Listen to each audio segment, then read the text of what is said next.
কিন্তু কি প্ৰভু বিশ্বাস মই তেওঁলোকক লগ নাপাইছোঁ চিধাই তোমাকে লগ পালোঁ প্ৰভুৱে চাগে নিশ্চয় তোমাক উদ্ধাৰ কৰিবলৈ মোক পঠাইছে কাৰণ তোমাৰ অৱস্থাটো দেখি মোক কাটি কুটি মন হৈছে তেতিয়া গাহৰিটো নাৰদেৱে ক'লে কি তোমাৰ অৱস্থাটো দেখি ইমান মোৰ বেয়া লাগিছে যে ঋষিমুনিসকলে বায়ু ভোজন কৰি তপ ধৰি বহি আছে কিন্তু তুমি আকৌ এই বিশ্বাস ভোজন কৰি ইমান এটা দয়নীয় স্থিতিত আছা গতিকে ব'লা মই তোমাক সহকাৰে বৈকুণ্ঠলৈ লৈ যাওঁ যেতিয়া গাহৰিয়ে নাৰদেৱৰ মুখত সহকাৰে বৈকুণ্ঠলৈ যোৱাৰ কথা শুনিলে গাহৰি একদম আচম্বিত হৈ গ'ল যে মই বৈকুণ্ঠলৈ যাব লাগিব বোলে প্ৰভু আপুনি সঁচাকৈ কৈছে নাৰদেৱে ক'লে হয় মই সঁচাকৈ কৈছোঁ তেতিয়া গাহৰিটোৱে ক'লে কি যে প্ৰভু আপুনি খন্তেক সময় ৰ'ব লাগিব কিয় ৰ'ব লাগিব নহ'লে খবৰটো মই ঘৰত দি থৈ আহোঁ তেতিয়াই ঘৰৰ মানুহখিনি গম পাব বোলে ঠিক আছে চোৱা গাহৰি গৈ পেলাই ঘৰত খবৰটো দিলেগৈ বোলে এনেকৈ বৈকুণ্ঠৰ পৰা নাৰদী দুই এজন আহিছে তেওঁক সহকাৰে বৈকুণ্ঠলৈ লৈ যাব বিচাৰিছে তেতিয়া ঘৰৰ মানুহে কি ভাবিলে কি এই যি স্থানৰ কথা আমাৰ বংশৰ কোনো লোকে সপোনতো ভাবিব নোৱাৰে তালৈ যাওঁতে আমাৰ বংশৰ এজনে সুবিধা পাইছে কিমান ভাগ্যৰ কথা সোনকালে বিদায় দি উঠি গাহৰি ঘৰতে আহি নাৰদেৱৰ ওচৰত উপস্থিত হ'লে তাৰপৰা নাৰদেৱে ক'লে ঠিক আছে তেতিয়াহ'লে আমি এতিয়া যাব পাৰোঁনে অঁ বোলে যাব পাৰোঁ তাৰপৰা নাৰদেৱ লাহেকৈ ইফালে আকাশ নাৰলৈ মূৰ কৰিছে আৰু তেনেকৈ গাহৰিয়ে ক'লে প্ৰভু ৰ'বচোন ৰ'ব তেতিয়া নাৰদেৱে আকৌ সুধিলে কি হ'ল তেতিয়া গাহৰিটোৱে ক'লে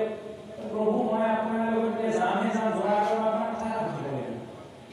নাৰদেৱে তেতিয়া কৈছে কি কথা সোধাচোন তেতিয়া গাহৰিটোৱে সুধিছে প্ৰভু মই আপোনাৰ লগত এতিয়া বৈকুণ্ঠলৈ যামহে যাম বৈকুণ্ঠত এনেকুৱা গাত আছেনে তেতিয়া নাৰদেৱে সুধিছে বৈকুণ্ঠত এনেকুৱা গাতটো কি নহয় নহয় প্ৰভু গৈ পেলাই মই গৈ পেলাই ক'ত কৈ থাকিম কাহিনীটো তাৎপৰ্য এইটো যে গাহৰিয়ে যাবলৈ পাইছে বৈকুণ্ঠলৈ যি স্থানত কোনো ধৰণৰ মায়া মোহ কাল মায়া প্ৰভাৱ নাই আৰু তাক বুজিছেও সেইকাৰণে ঘৰৰ মানুহে তেওঁ বুজিও সম্পূৰ্ণভাৱে প্ৰস্তুত হৈছে যে তালৈ গ'লে কোনো চিন্তাই নাই হ'লেও কিন্তু সেই পৰি থকা বিস্তাৰ গাটো এৰি দিব বিচৰা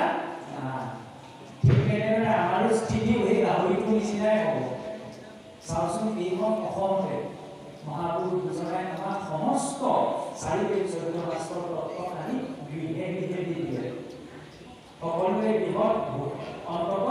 ভাগৱত ভাগ নাথাকিলে ঘোষা কীৰ্তন ভাগ প্ৰতিজনৰ নিবাচৰ ঘৰত আছে আৰু সেই গুৰুসকলৰ আজ্ঞা অনুসৰি গুৰু পৰম্পৰা প্ৰাপ্ত হৈ যিসকল গুৰু আছে সেই গুৰুসকলেও আমাক সেই সমস্ত বৈকুণ্ঠলৈ ঈশ্বৰৰ চৰণলৈ গতি যোৱা সেই পৰম অমৃত স্বৰূপ জ্ঞান আমাক দি আছে কিন্তু জ্ঞান পাছতো যদি বিষয়বোৰত আসক্তিৰ মুঠিটো আমি জ্ঞান কৰিব পৰা নাই তেতিয়াহ'লেও আমাৰ স্থিতিটো সেই গাহৰিটোৰ দৰেই হ'ব কিন্তু আমিতো কিন্তু নিবিচাৰোঁ কাহানিও নিবিচাৰোঁ সেইকাৰণে সেই পৰিস্থিতিটো নিবিচাৰিবলৈ সদায় গুৰু বাক্য বা উচ্চ বাক্য সাৰ মানি আমি নিজৰ জীৱনটো আগবঢ়াই নিব লাগিব কেৱল বিষয়বোৰতে আসক্ত হৈ থাকিলে নহ'ব তেতিয়া আমি ইমান ডাঙৰ সুযোগ পাৰোঁ সেই গাঁৱৰ গাহৰি নিচিনাকৈ গাহৰি থাকিব লাগিব গতিকে নিশ্চয়কৈ আপোনালোকে সেইটো স্থিতি অহা নাই সেইকাৰণে আজি ইমান সময় আহি নামঘৰত বহি আছে অনুষ্ঠান দি আহিছে কিন্তু ইয়াতো পুনৰ থকা তেতিয়া চলিব যেতিয়া আমি আৰু অলপ সতৰ্ক হৈ সেই ভক্তি মাৰ্গত আগবাঢ়ি যাম নহ'লে আজিকালি অসমখনত বিভিন্ন ধৰণৰ খেলিমেলি সৃষ্টি হৈছে ধৰ্মৰ ক্ষেত্ৰখনত বিভিন্ন ধৰণৰ বহু বস্তু লাগিছে সেইবিলাক ক'বলৈ গ'লে এতিয়া বহু এখন ডাঙৰ পুৰাণৰ নিচিনা হ'ব লগা গতিকে আমি নিজৰ স্বধৰ্মৰ নীতি নিয়ম নীতি কাষ্ঠাসমূহ ত্যাগ কৰি যাতে বিচলিত নহওঁ আমি নিজৰ নীতি নিয়ম কাষ্ঠা কেতিয়া পৰিত্যাগ কৰোঁ যেতিয়া এই বিষয়ে আমাৰ সঠিক জ্ঞান নাথাকে আৰু সেই সঠিক জ্ঞানকণ পাবলৈ আমি গুৰুসকলৰ ওচৰলৈ যাব লাগিব সন্তসকলৰ ওচৰলৈ যাব লাগিব ভক্তসকলৰ ওচৰলৈ যেতিয়া আমি সকাম এটা পাতিলে গৃহস্থী ঘৰত ভক্ত যোৱাৰ কাৰণে আঁতৰলৈ নিমন্ত্ৰণ দিবলৈ যাওঁ গতিকে জনাজনৰ ওচৰত আমি নজনা বিষয়টো জানিবলৈ চেষ্টা কৰিব লাগিব মোৰ ঘৰত বিয়া এখন পাতিলে যেতিয়া মোৰ সকলো হিচাপ চকুৰ আগত থাকে যে মই হেৰিয়ৰ ফটোৰ কাৰণে ইমান পইচা খৰচ কৰিছোঁ খোৱা বোৱাৰ নামত ইমান টকা পইচা খৰচ কৰিছোঁ কিন্তু বিবাহ সংস্কাৰ কেনেকৈ হ'ব লাগে এই বিষয়টো মোৰ ওচৰত মজুত থাকিব লাগিব বোলে এনে নহয় শুনি কৈছে বোলে দেউ সোনকালে কৰিব দেই নহ'লে বোলে সময় নাই গোটেই এবছৰ ধৰি পৰিকল্পনা চলে কিন্তু এই দেৱ কৰ্মৰ কাৰণে ধৈৰ্য নাই তেতিয়া নহ'ব জানো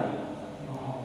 সেইকাৰণে যিখিনি নীতি নিয়ম অন্তত আমাৰ সমাজ জীৱনৰ আচৰণ হৈ আছে সেইখিনি বিষয়ে যাতে কৰিব কৰি আমি নিজৰ জীৱনটো চলাই নিব পাৰোঁ গতিকে এই ভাৱনাই আপোনালোকৰ সংগ্ৰহ ৰাখি আজি আমি ইমানতে আমাৰ বক্তব্য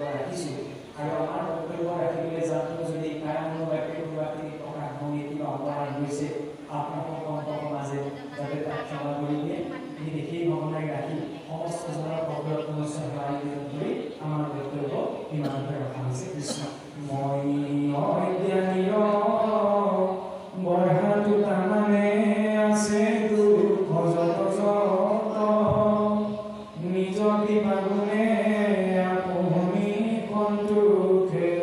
জমিও তাক সমস্ত ৰাম ক্ষমিও তাক সমস্ত। আৰু